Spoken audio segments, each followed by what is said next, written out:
Halo pencinta film dimanapun kalian berada, saya doakan kalian semua selalu dalam keadaan sehat dan diberkati. Amin. Nah, di video kali ini saya akan mengulas alur cerita film dengan genre kungfu yang memperkenalkan karakter dengan segala latar belakang pemerannya, tapi mempesona dalam pertarungan yang dibuat megah dan penuh aksi. Film dengan genre fiksi Cina penuh petualangan berbalut seni bela diri ini dikemas dengan pertarungan yang sangat megah dan epik sekaligus menghadirkan kesan kolosal yang tentunya sangat menarik minat dari para pencinta film kungfu di seluruh dunia. Wah, apalagi pemeran utamanya adalah Donnie Yen. Film aksi ini berjudul Sakra atau dalam bahasa Inggrisnya artinya Powerful yang dirilis tahun 2023 ini. Namun sebelum saya mengulasnya, saya berterima kasih dulu bagi yang sudah subscribe channel ini. Nah, jika kalian baru menemukan channel ini, Bro and Bri, jangan lupa subscribe dulu. Biar kami tetap semangat membuat konten-konten menarik selanjutnya. Agar Anda tidak ketinggalan dengan video-video terbaru selanjutnya, silakan pencet pula tombol notifikasinya ya. Ayo, saya hitung sampai 3. 1, 2, 3. Oke, kalau sudah subscribe, ayo kita simak alur ceritanya.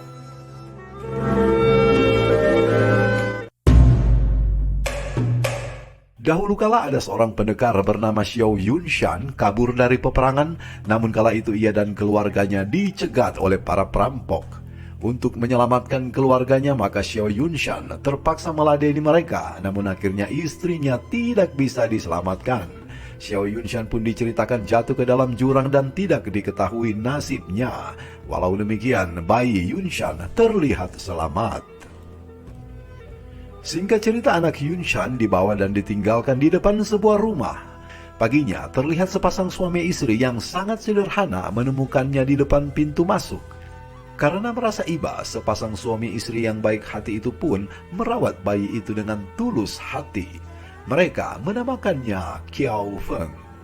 Singkat cerita, Qiao Feng tumbuh menjadi anak yang tampan dan sangat menghormati semua yang mendidiknya. Ia juga terlihat rajin dan selalu membantu orang tuanya. Oh ya, di sini terlihat ia dibawa orang tuanya untuk disekolahkan di kuil Shaolin.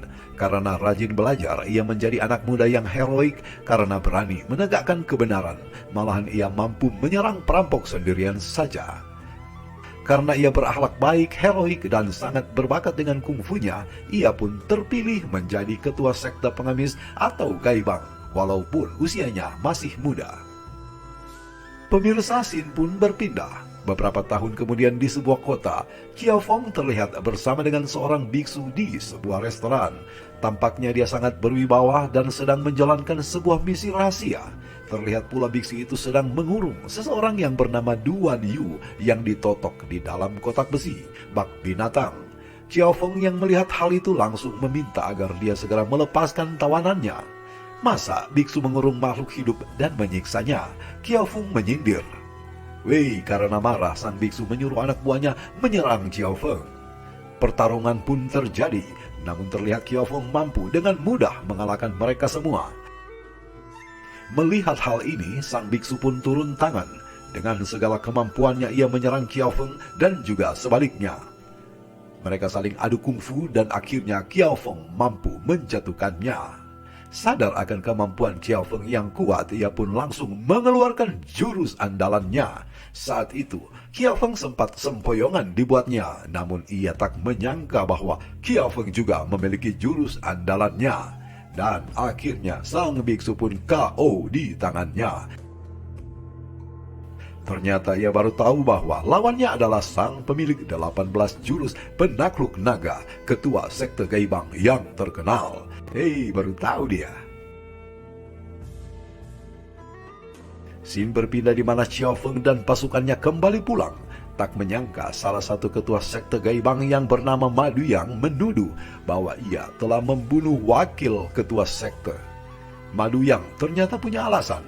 Ada sebuah surat yang ditinggalkan oleh ketua gaibang dahulu yang isinya adalah latar belakang asli Qiao Feng yang mana ia ternyata berasal dari keturunan suku Khitan.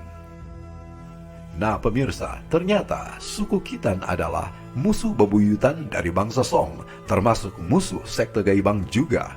Sampai-sampai istri wakil ketua yang bernama Nyonya Ma mengaku kalau dia sendiri yang melihat Kiao Feng lah yang membunuh suaminya. Pemirsa, terlihat disinilah awal klimaks dari film ini. Wih, jadi seru nih. Pemirsa, apakah Anda percaya Kiao Feng yang melakukan hal ini? Kita lanjut ya.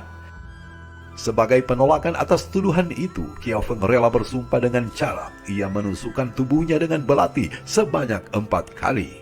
Tidak hanya itu saja, ia pun rela mengembalikan kembali tongkat pemukul anjingnya kepada para tetua di sana sebagai simbol bahwa ia telah mengundurkan diri sebagai ketua suku Gaibang dan ia sudah tidak lagi menjadi bagian dari mereka. Namun sebelum pergi, ia berjanji kepada mereka bahwa ia akan segera mencari kebenaran untuk mengungkap siapa pembunuh sesungguhnya. Pemirsa, scene berpindah ketika Kiao Feng pulang menjenguk orang tuanya. Di sana ia sangat terkejut melihat setiap sosok yang dia cintai itu telah meregang nyawa di lantai. Sialnya lagi ada 2 orang warga yang melihat hal itu dan mereka langsung menuduh bahwa dia sebagai pembunuhnya. Wele, main asal tuduh saja nih.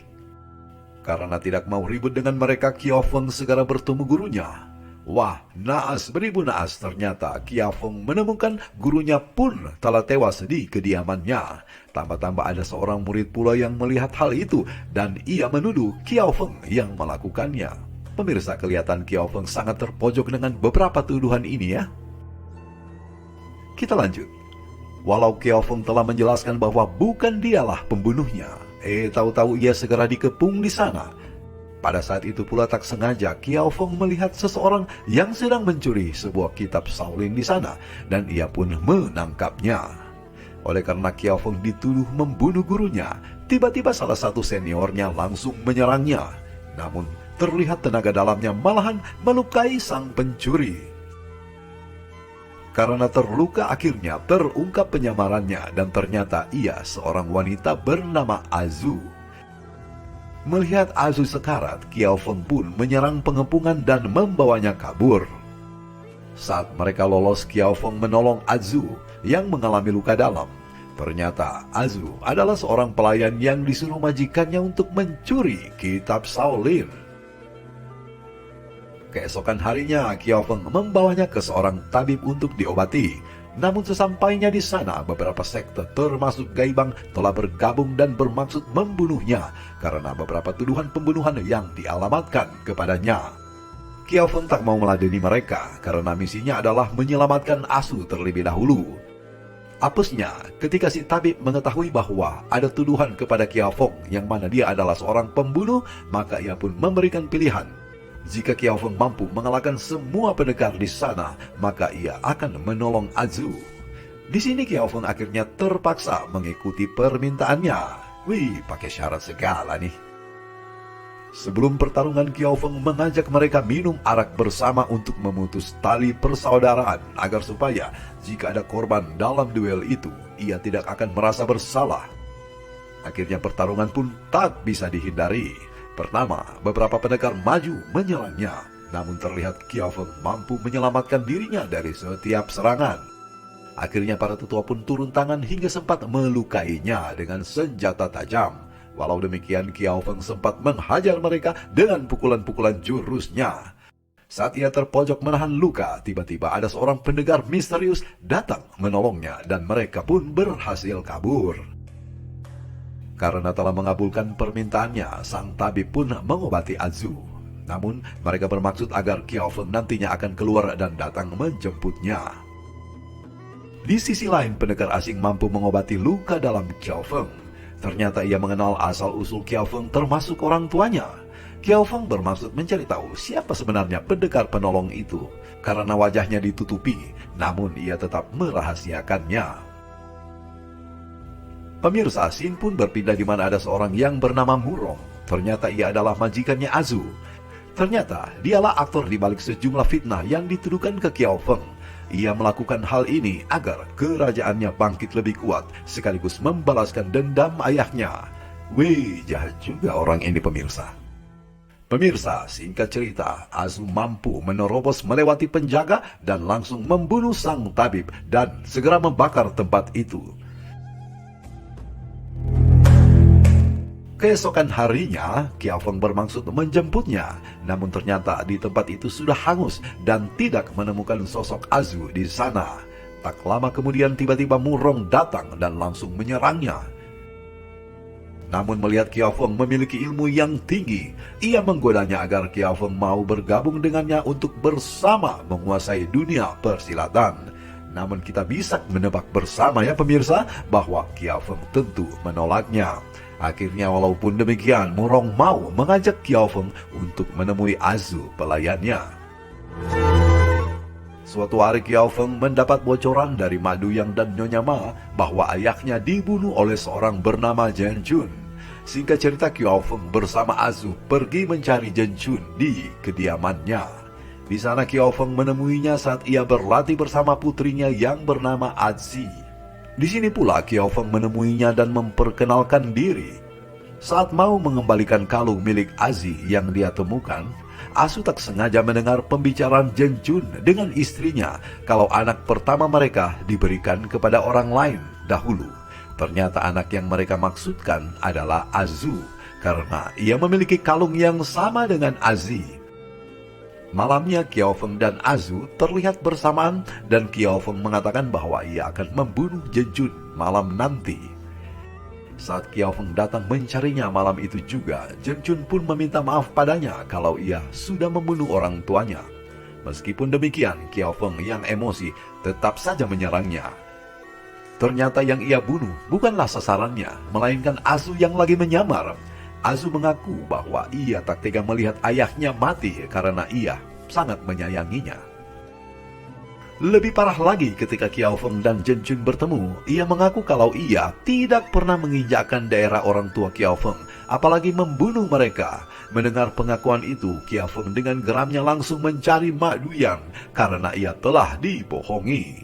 Lebih dramatis lagi, ternyata Ma Duyang memang sengaja melakukan hal ini karena ternyata ia telah dijanjikan harta berlimpah oleh Mu Rongfu. Dengan bantuan Asi, akhirnya kebusukan Nyonya Ma terbongkar. Ternyata ia juga ikut terlibat karena ia memiliki dendam lama pada sekte Gaibang yang mana mereka pernah menculiknya saat masih kecil. Ia juga ingin balas dendam kepada Kiao Feng karena ia pernah menolak cintanya. Wele, kasihan dia lu. Karena kesal, Azi pun menaburkan bubuk beracun ke wajah Nyonya Ma. Singkat cerita, Murong dan anak buahnya datang ke sana dan tak diduga, Ma Duyang pun dibunuhnya walaupun sudah capek-capek membantunya. Bukan main sadisnya orang ini.